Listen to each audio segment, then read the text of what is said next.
Welcome to this demonstration of additive manufacturing for tooling industry.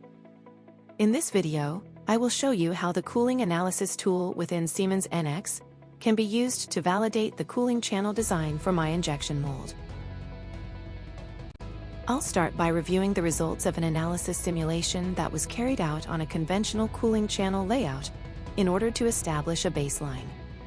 This will allow me to compare the results of my mold design before and after adding the channels. The initial results of the analysis show a minimum temperature profile of 163 degrees Celsius for my cavity design, which is too high for demolding. I'll have to see how the addition of the cooling channels affects the results.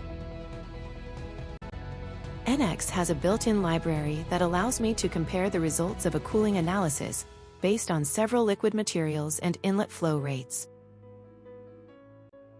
I set up the analysis by designating the inlet and outlet faces, along with the substance, rate, and temperature of the cooling material.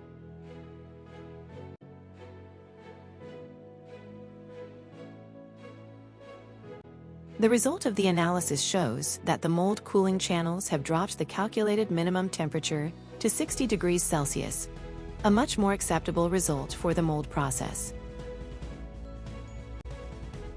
Thanks to the additive manufacturing tools in Siemens NX, I not only can design the cooling channel profile for my part design, but also validate its effectiveness.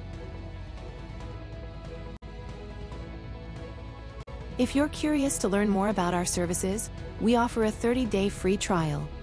You can access it by clicking the free trial link in the video description or by scanning the QR code shown in the video.